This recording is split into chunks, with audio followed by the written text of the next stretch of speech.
that you have to be very, very conscious of. The same thing when you're mobilization of the spleen, when you're mobilizing the splenic flexure. Whether you're doing it because you have a high tide or a low tide, or because you need adequate length, there is also another problem, and that is the blood supply coming from the other side. For the same reasons, talking about the famous Griffith point. So I think today we have a new tool. It's a technology session, and we have a new tool that we have to really explore. And this is the use of indocyanine green as a dye, and then looking at how it eliminates under fluorescence with the near-infrared light. We recently published a paper on that. I'd like to show you some slides that come out of some pictures that come out of this. You can see here that when you look at in white light at this column before you're going to perform the anastomosis, it looks okay. It looks okay. But when you look at it in near-infrared light, you see that the last 5 centimeters have absolutely no perfusion. This would be a dangerous anastomosis if you did not recut the column here corresponding to this level here. Same thing has been shown in another publication coming out of Korea in robotic surgery, where it allows you to see the left column artery, which is not possible in white light. So I think we have a new application here that has to be thoroughly explored.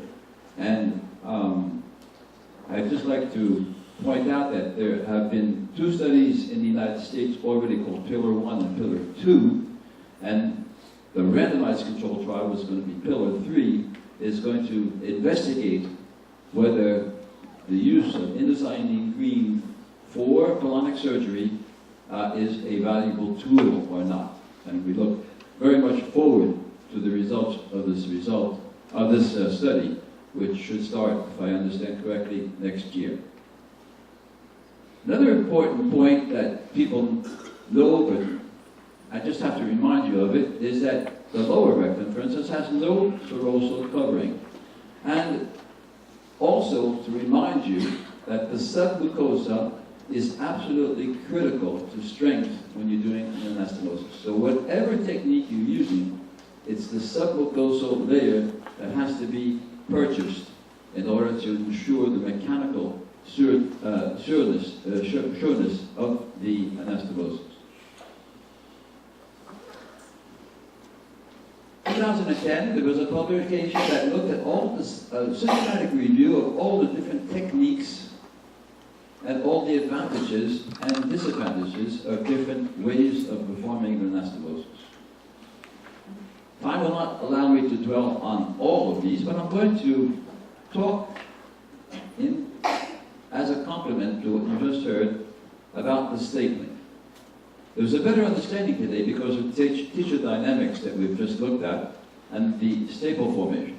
However, I would like to show you just 2 or 3 new points to what this entails.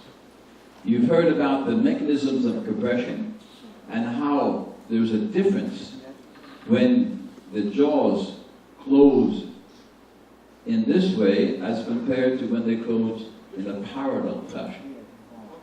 And that difference is, first of all,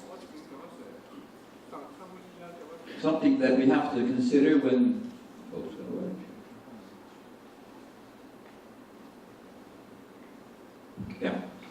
we have to consider that if the end of the instrument does not close properly, as you can see here, with a bigger difference here, the staple formation is not going to be the same. You saw it working perfectly, but if it's not, you're going to have an insufficient staple line, or part of the staple line, here at the end, and that will be absolutely a factor of anastomotic leakage. So in conjunction with what we just heard, you have to make sure that the compression takes place properly. Why doesn't it take place properly, and why do you have to wait?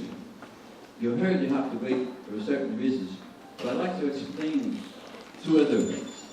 One is what we call tissue slippage. Now, tissue slippage is when you close the jaws,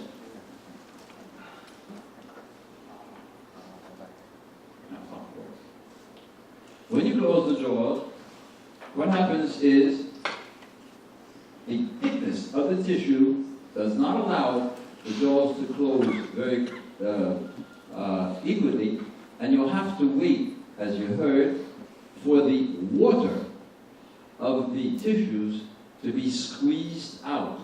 This is what we call the slippage effect, because if you go and close the jaws too quickly, the tissue will slip out of the jaws. And if you want to keep them in there, you have to close the jaws very slowly and keep them closed, as you've heard, 15 seconds. I say 20 seconds, because if you tell surgeons to close the jaws 15 seconds, they're only going to close it 10 seconds. So close it 20 seconds, and then you're sure you're going to get your 15 seconds. And this will allow the water to escape, and the jaws will be perfectly parallel. Sorry, the video's not working. Well, it's working for the cirrhosis tail. If you close the jaws too quickly and with too much force, this is also something that may occur and is a possible factor for anastomotic leakage. Now, there's another point, and that's on the other end.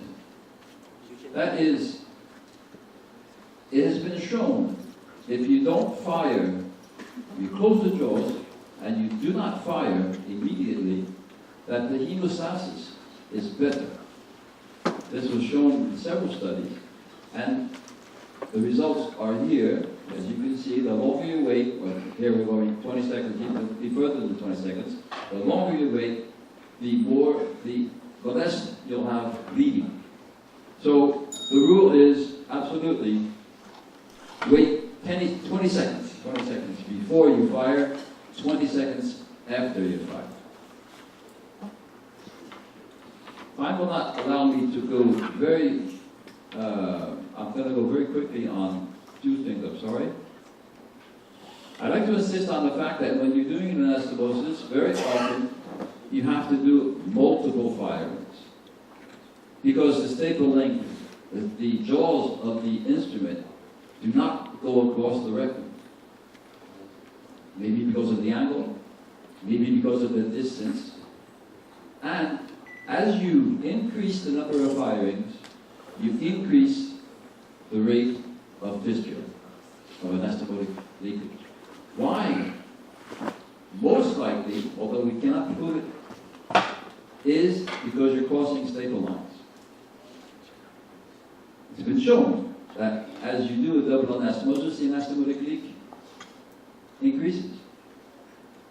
And you can see that when you cross the jaws, there might be an effect of the jaws actually creating a default in the staple. And here you can see it. It's occurring in front of your eyes. So we have to be very, very careful when we cross staple lines. There are several ways to avoid it. Once again, I don't want to go over my time. And I will insist on the fact now that with the compression anastomosis that unfortunately has not yet been commercialized, I think we're going to avoid all these problems that are connected with staples. So I hope in the next few years, or months, or years, that other means of mechanical anastomosis will be finally on the market, and we can avoid all the problems that are related to stapling. So ladies and gentlemen, I think I have to end by saying one thing. Know your anatomy. Be aware of the fact that the marginal artery is patent, or really patent, in only about half of your patients. Take that into consideration when you have to do an extended right colectomy, or when you have to mobilize a splenic fracture and you're dealing with cancer on the left side. Be very careful how you staple. It's not click-clack Kodak, okay? You have to close the jaws slowly, wait for the tissue creep, and then fire, and then wait another 20 seconds before you take it out. With that, I thank you for your attention.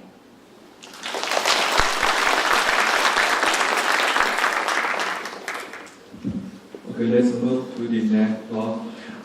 Professor Wexner is very famous worldwide, not only for his laparosrectal surgery, but also his scoring system for incontinence. For the next talk, he will focus on the radio frequency for treatment of incontinence. Let's welcome Professor Wexner.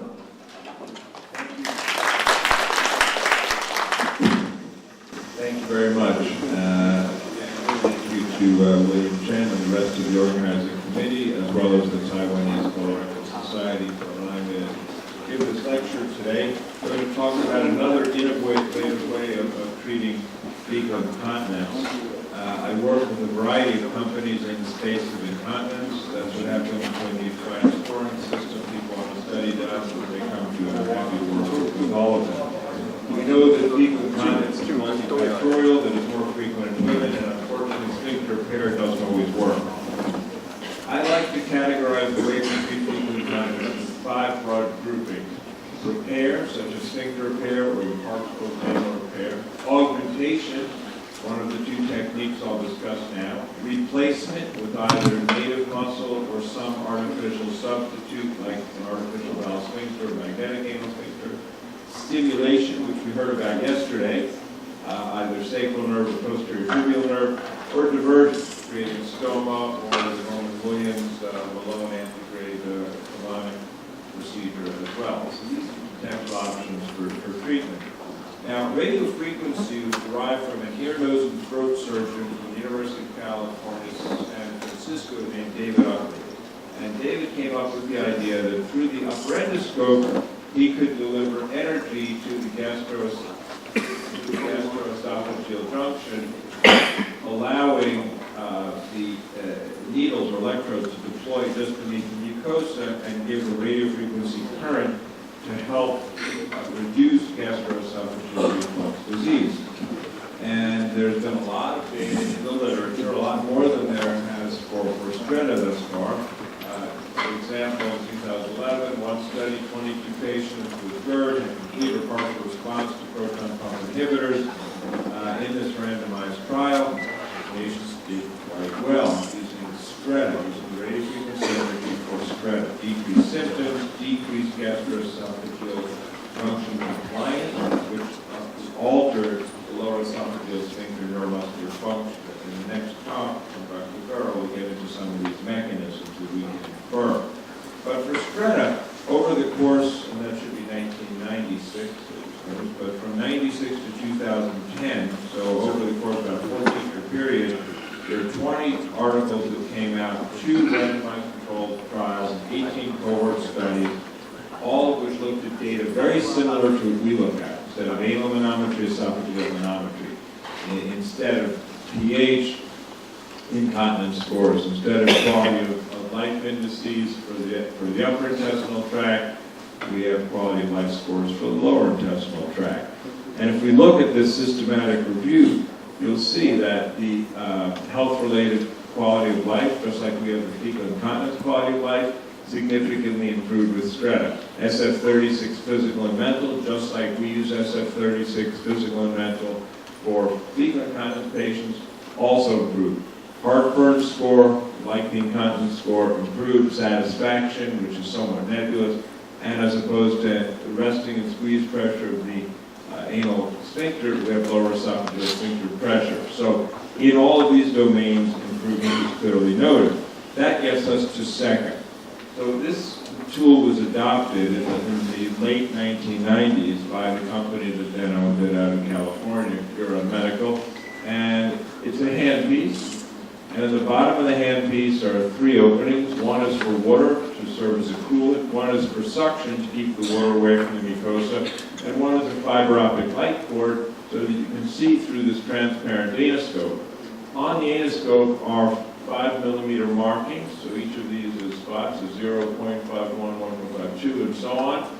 And the electrodes, the 4 electrodes, which are curved, come out here when the handle is pulled, and the electrodes stay on the outside position. Each electrode is monitored in terms of surface temperature, depth temperature, and impedance. And in each instance, you can see that water is dripping inside, and there's a little clock that monitors the duration of treatment. So when you put in the probe, you pull the handle, you release the handle, and the electrodes stay inside. The energy is delivered for 60 seconds, and then you again click the handle to release the electrodes. So what it looks like in cartoon format is you deliver each of the 4 probes starting ½ centimeter below the dentate line, at the dentate line, and then half, 1, and 1.5 above. So a total of 5 levels times 4 quadrants, anterior, posterior, left, right. So you have 80 radiofrequency spots being delivered in each patient. And if we can run the video, please, you'll see the